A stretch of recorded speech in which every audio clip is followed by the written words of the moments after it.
हातकणंगले तालुक्यातील कोरोची जिल्हा परिषद मतदारसंघात झालेल्या निवडणुकीत मतदारांनी उत्स्फूर्त प्रतिसाद नोंदवत सुमारे 70% मतदान केले। तारदाळ, खोतवाडी व कोरोची या प्रमुख गावांमध्ये किरकोळ वादावादीचे प्रकार वगळता मतदान प्रक्रिया एकूणच शांततेत पार पडली। सकाळी 7 वाजल्यापासूनच मतदान केंद्रावर मतदारांच्या रांगा लागल्याचे चित्र पाहायला मिळाले।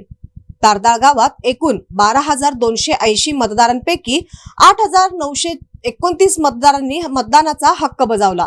त्यामुळे येथे 72.71% मतदानाची नोंद झाली।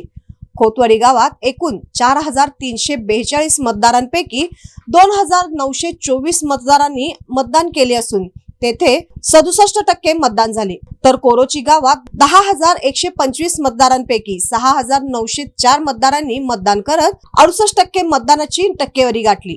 गेल्या 15 दिवसापासून कोरोची जिल्हा परिषद व तारदाळ पंचायत समिती मतदारसंघात प्रचार सभांचा धडाका, प्रचार यंत्रणा, आरोप प्रत्यारोपांमुळे राजकीय वातावरण तापले होते।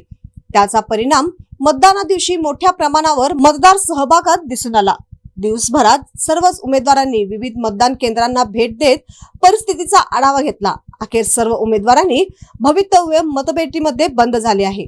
दरम्यान तारदाळ व खोतवाडी परिसरात कोणताही अनुचित प्रकार घडू नये यासाठी पोलिसांनी चोख बंदोबस्त ठेवला होता। मात्र जेके नगर येथील मतदान केंद्र क्रमांक 13 मध्ये दिवसभर मतदान प्रक्रिया संत गतीने सुरू असल्याने मतदारांना मोठा वेळ तात्काळत उभे राहावे लागले। तीव्र उन्हाच्या पार्श्वभूमीवर सावली, पिण्याचे पाणी अथवा बसण्याची व्यवस्था नसल्याने विशेषतः महिला, ज्येष्ठ नागरिक व दिव्यांग मतदारांमध्ये तीव्र नाराजगी व्यक्त करण्यात आली। याच मतदान केंद्रावर दुपारी 3च्या सुमारास 2 गटांमध्ये वादावादीचा प्रकार घडून एकमेकांच्या अंगावर धावून जाण्याचा प्रकार घडला।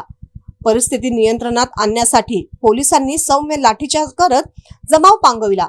घटनेची माहिती मिळताच माजी खासदार राजू शेट्टी यांनी घटनास्थळी भेट देऊन परिस्थितीचा आढावा घेतला।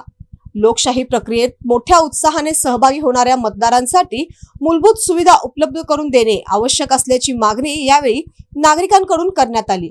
कोरोची मतदारसंघाचा निकाल 9 फेब्रुवारी रोजी होणाऱ्या मतमोजणीनंतर स्पष्ट होणार असून संपूर्ण तालुक्याचे लक्ष निकालाकडे लागले आहे।